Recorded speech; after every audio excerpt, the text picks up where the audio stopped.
Hello and welcome, ladies and gentlemen, to the second webinar of the series about the new GOM software version V8 SR1.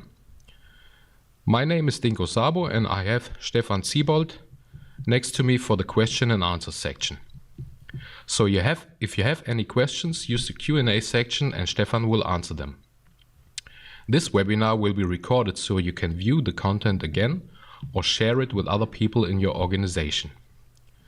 We will show you how and where you can watch this webinar again, and also where you will find additional information at the end of the webinar. The topics for today are new functions and enhancements in GD&T. First, we will show you the linear size function to determine the sizes of elements. Then we'll show you how to check several elements together for positions using TED pattern. With projected tolerance zones, you can now offset tolerance zones. Unilateral tolerance zones on surface profile and line profile allow now to have asymmetric tolerance zones. We will show you how to create surface profiles on primitives, and we will introduce the new function symmetry on lines. We're going to talk about common datums and situation features, and finally, maximum material requirement and least material requirement on datums. Let us start with linear sizes. The applications where linear sizes are usually used are fitting applications and on determinations of the biggest and smallest sizes on areas of the inspected parts. The ISO 14405-1 includes the definition of the linear size operators. Linear sizes are available on features of size types, cylinder or circle, as well as two parallel opposite planes or lines. Linear sizes are able to explain dimensions, distances, much more detailed than a normal two-point dimension. The local two-point size is the default parameter when clicking on iInspect linear size. It also represents, under certain circumstances, the independency principle. The independency and the envelope principle are still available as functions inside of the GD&T menu of iInspect. Also Gaussian, maximum inscribed, minimum circumscribed, and Chebyshev checks are available. Diameters can be determined via the circumference, the area, the volume, and the spherical size. Rank orders are often used together with linear sizes. They are used for local size calculations on the actual data. The following rank orders are supported: maximum and minimum, average, median, mid-range, and range of sizes. The inspection values will be calculated based on section creation perpendicular to an element axis. Let me also add some additional explanations about rank orders. The median size will be calculated by arranging all the local sizes from the smallest value to the biggest value and picking the middle one. For example, if you have a list of values from 1.1 to 1.5, the median is 1.3. The mid-range size is maximum size minus minimum size divided by 2. The range will be calculated by maximum size minus minimum size.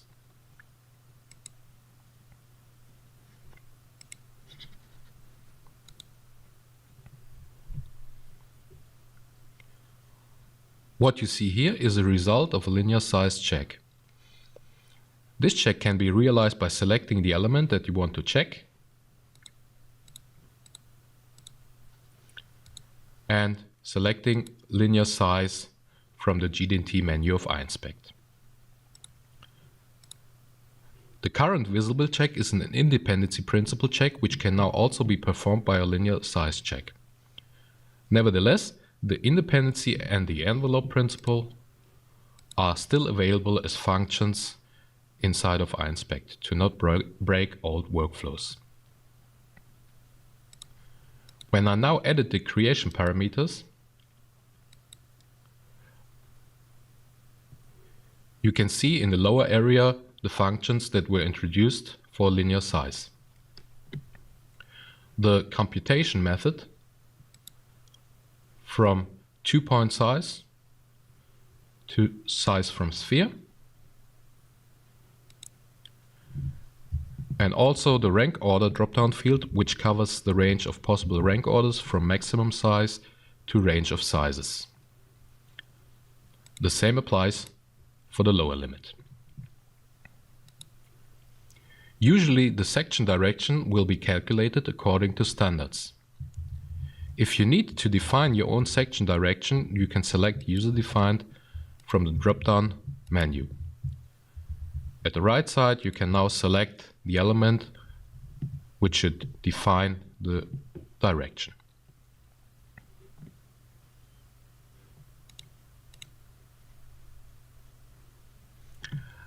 Let me show you some other usage possibilities. For example, the envelope requirement. When you switch on the envelope requirement, the software disables all other options and carries out all necessary steps automatically. It visualizes the cylinder that was calculated and shows you the inspected values.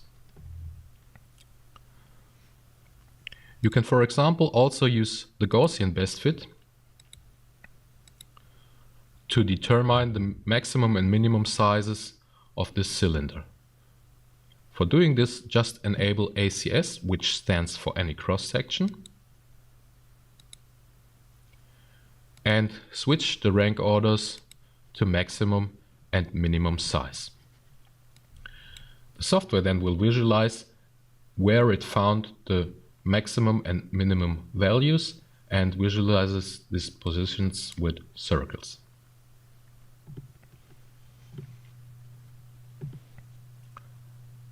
When you select size from sphere,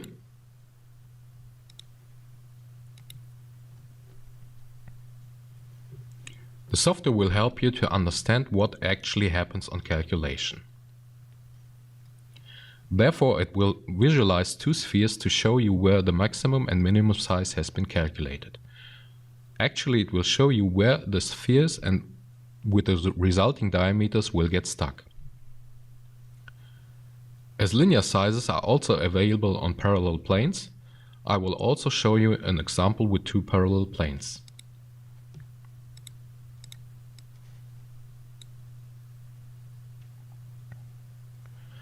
Out of those planes, I created a symmetry plane, which is checked with linear sizes.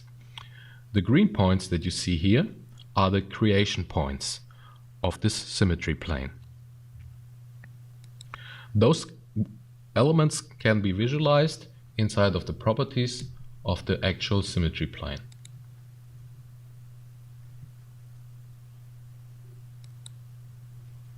When I again edit the creation parameters, you can see the available options for these planes. The linear size dialog is able to handle over 200 different inspections.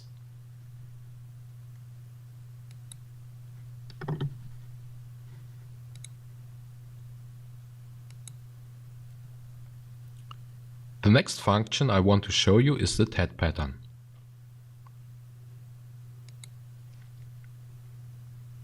The applications where TED patterns are usually used are pattern applications like on brake discs and plugs, where the positions of the holes are checked together as one element to determine if the part will fit to its counterpart. A TED pattern is used when checking several geometries together to determine if they meet the needed requirements. If all holes act simultaneously or with equal chance of contact, then they should be used as a pattern.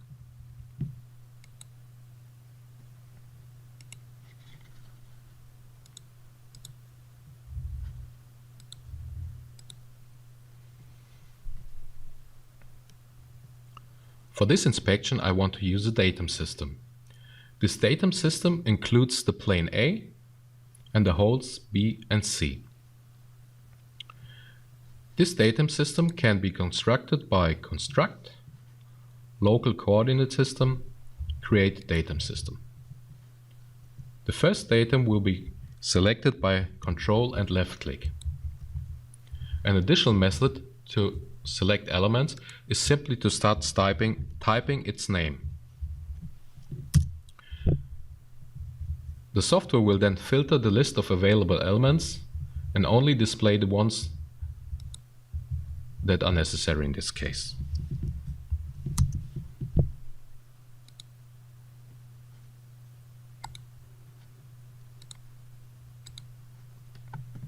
The next step is to create an element group out of those elements. This can be carried out with selecting the elements, inspection, and create element group.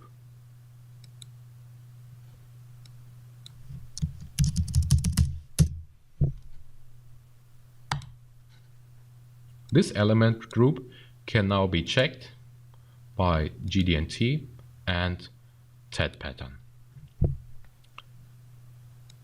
Select the previously created datum system, set the corresponding type of tolerance zone, create the element, and close the dialog.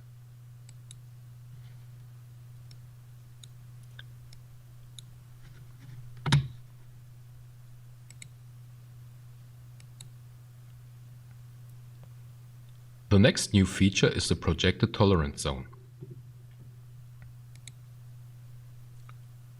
The projected tolerance is a modifier used for threaded and press fit holes in order to ensure the proper fitments of the mating parts by means of pins or bolts. You have a plate with a hole in which a pin will be inserted. The projected portion of the pin will secure another mating plate.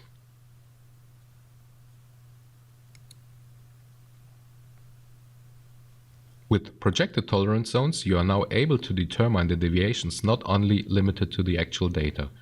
In a lot of cases, you don't even have the actual data for the needed definition of the tolerance zone. For example, the part that has to be mounted is manufactured by a different company.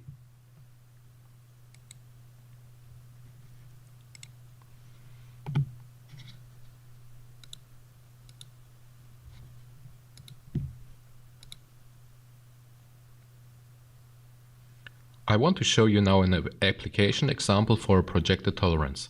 But before, I want to explain a bit what a projected tolerance zone is.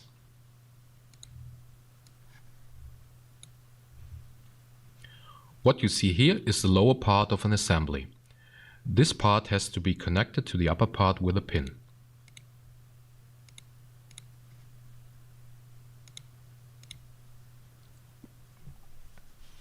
The area you are interested in is the red area of this part. The information that can be taken from the check is, will the pin fit or not?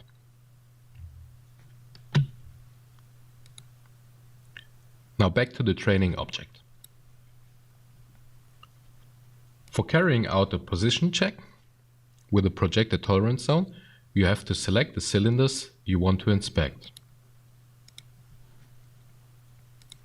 Then select I inspect, GD&T, and position. Select the datum system if available. Select the type of tolerance zone and use the correct directions. In addition, you have to enable the projected tolerance zone. A projected tolerance zone needs a reference plane. In our case, this is the plane A.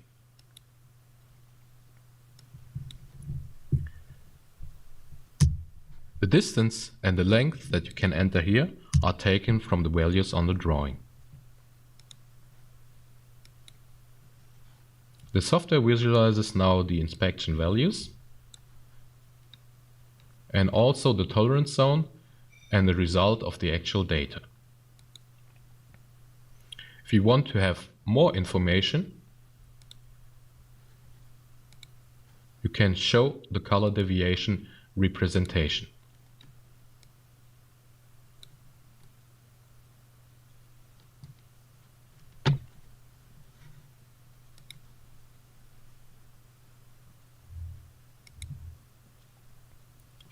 Unilateral tolerance zones are also included now in our software.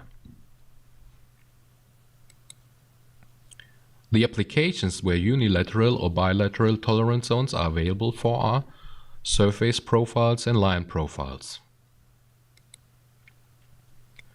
Unilateral tolerance zone means that the tolerance zone is moved in normal direction or against it. Equal or unequal distribution of the tolerance zone is possible. ISO and SME notations are available and are visible inside the inspection labels. Let me explain a bit more about the differences in calculations. On the first picture you see a classical tolerance zone evenly distributed around the cut surface. The second picture shows you a bilateral tolerance zone which is shifted out of the part. If the drawing mentions a value of 0 for the tolerance zone, which you can see in picture 4, this value means that the upper tolerance limit is represented directly by the cut surface and the rest of the tolerance zone is shifted into the part. With higher values than 0, the tolerance zone is shifted more and more out of the part.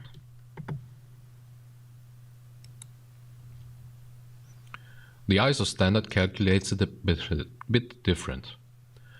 ISO moves the center of the tolerance zone by the corresponding value, which is visible inside of the feature control frame.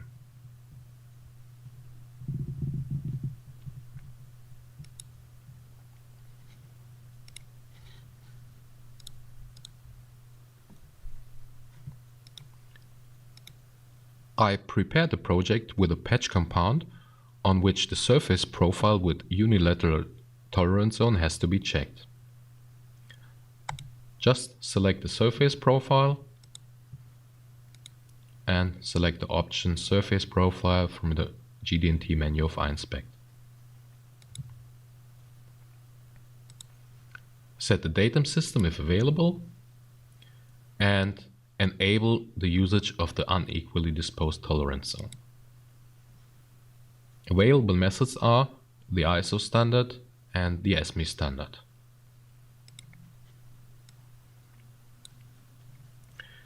The software will also visualize inside of the label which standard was used. In case of the ISO standard, these are the letters U, Z. In case of the SME standard, this is the letter U.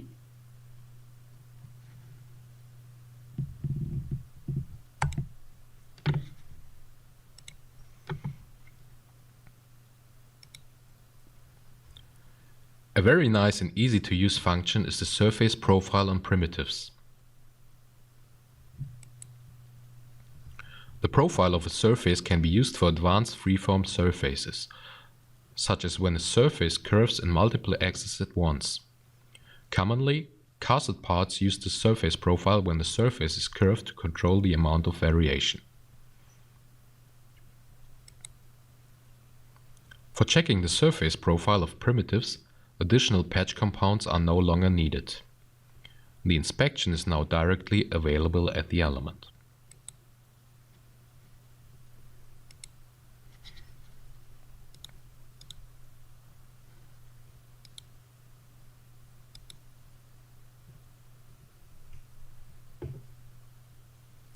For a surface profile check on primitives, simply select the elements that you want to check.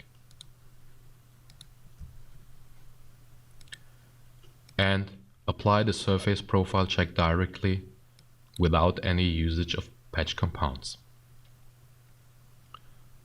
Again, select the datum system, and now it's even possible to use unequally disposed tolerance zones for this, again with the ISO and SME standard.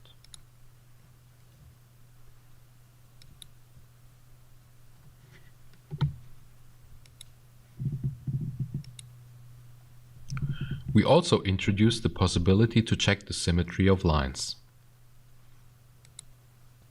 Symmetry is a condition in which a feature or features are symmetrically disposed about the center line or center plane of another feature. The center line or plane of the second feature is usually specified as a datum. The software now offers the check of the symmetry of lines against datum systems or against other symmetric lines.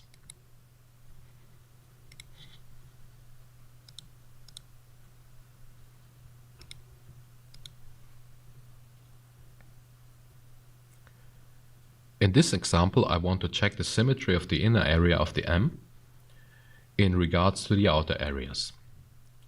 I already created the report page, which includes a section, the needed lines and symmetry lines.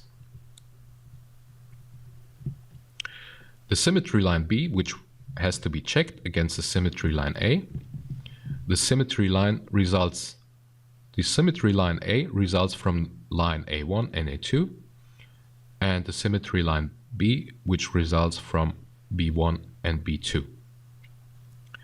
To perform the check, select the element,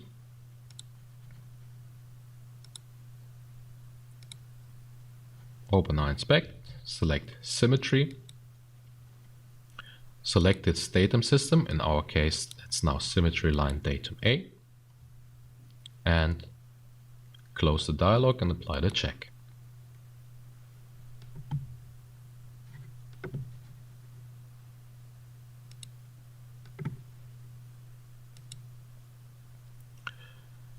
The software department also added advanced possibilities for the usage of common datums and situation features.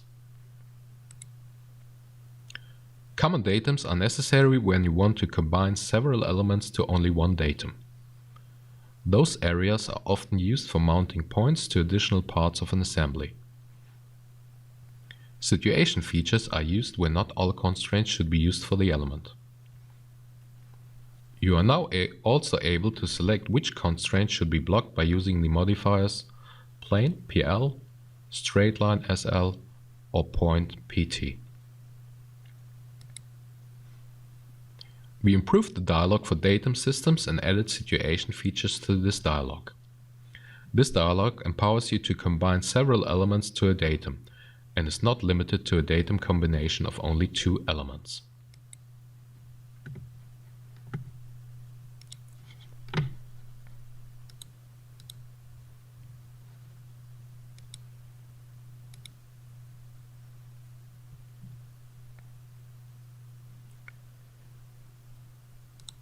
Inside this project, I included a drawing which shows you a common datum system for the datum A.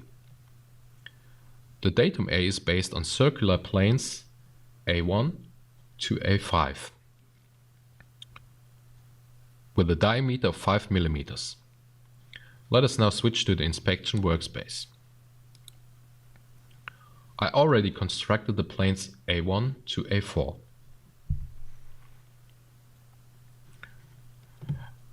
Let me now show you how to create the plane A5 with a circular selection. Click on Construct, Plane and Fitting Plane.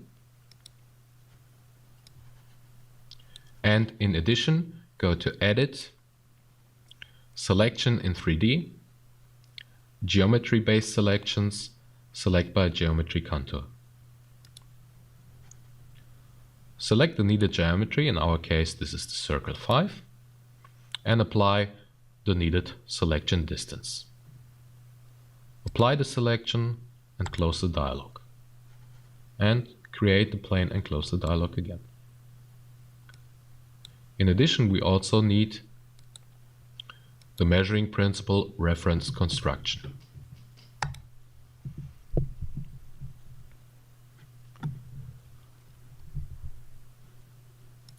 Let's now create the datum system by construct local coordinate system, create datum system. In advanced, I selected all planes by selecting the category planes.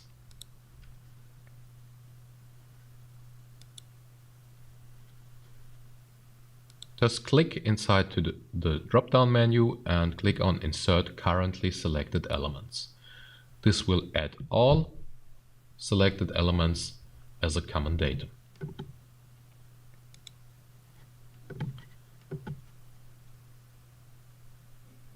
And now it's even no problem if the planes are located on different heights.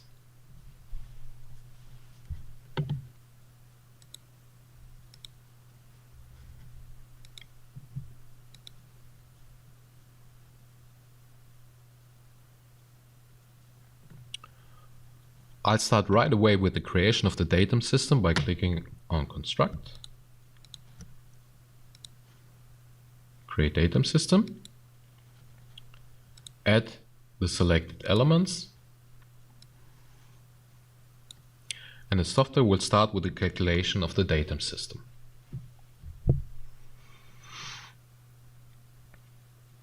If you need different settings than the default ones, you can disable certain degrees of freedom by deactivating, for example, SL, which stands for straight line.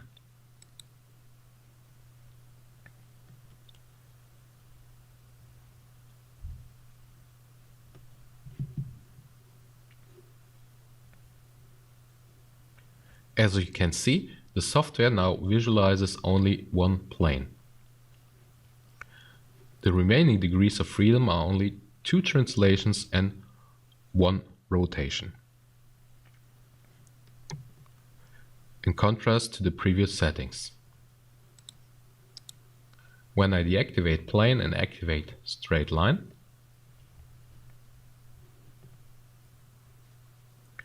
the software will show you which constraints now will be used.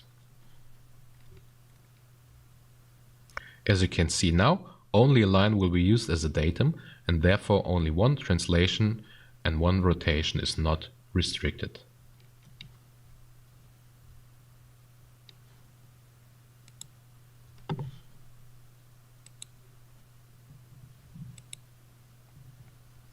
Let us come to the maximum material requirement on datums.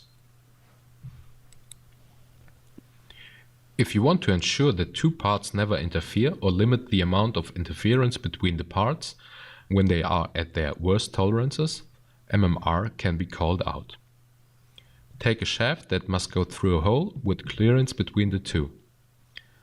The MMR of the shaft would be the maximum diameter. The MMR of the hole would be its minimum diameter. If you made sure that the MMR of the shaft was always smaller than the MMR of the hole, you guarantee there will always be clearance between the parts.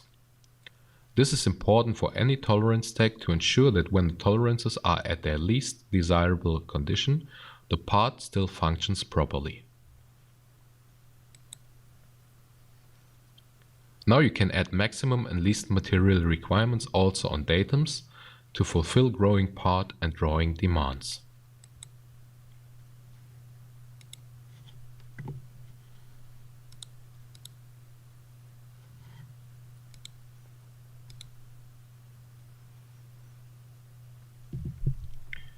As we want to use the maximum or least material requirement on inspections, we have to apply the independency principle to those elements.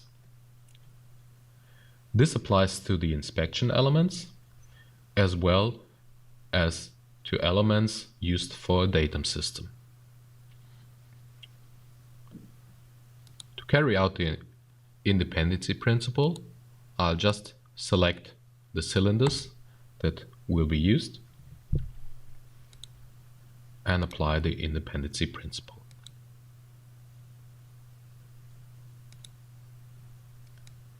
For better visibility, I will switch off the cylinders and choose the visualization name.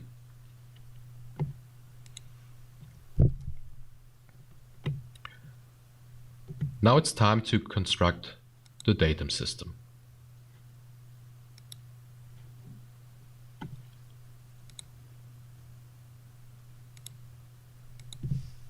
Select the datums A, B, and C, and in addition enable the usage of the maximum material requirement.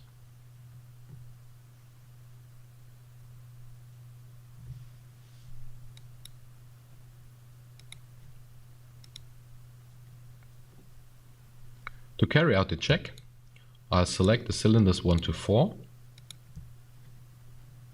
and select head pattern from the GD&T menu of inspect.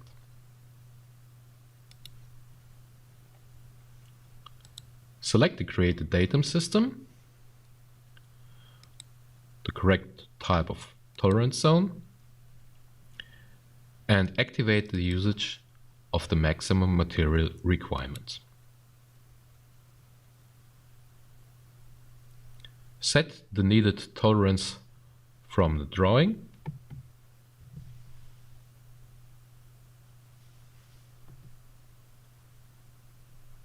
And create and close the check.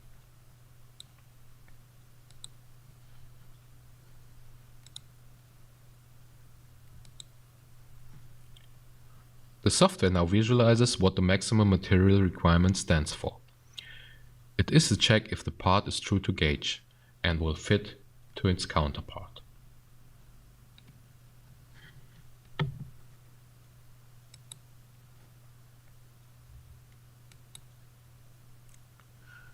We have almost reached the end of the webinar. There are also additional information we would like to mention. You can download a beta version of the V8 SR1 already. GOM has launched the Open Beta program in order to give you the opportunity to try out new functions and enhancements without affecting your daily business. The V8 SR1 will run with the current V8 license, so there is no need to update your license. Please find more information and the software packages under the following path: support.gom.com, download software, overview, GOM software V8 SR1. The final release is planned in mid-January 2016. As mentioned at the beginning, this webinar was recorded. You will find the video for download in the support area and also on the GOM Metrology YouTube channel. In addition, we have produced video tutorials for the new functions, which are also available on YouTube and in the GOM service area for download. You can find a detailed list of new features in the direct help. We also implemented the links to the video tutorials for the new functions.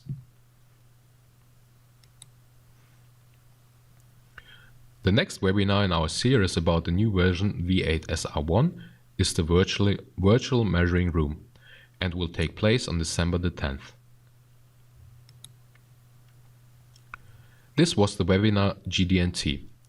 We will stay online for a while to answer your questions in the Q&A section.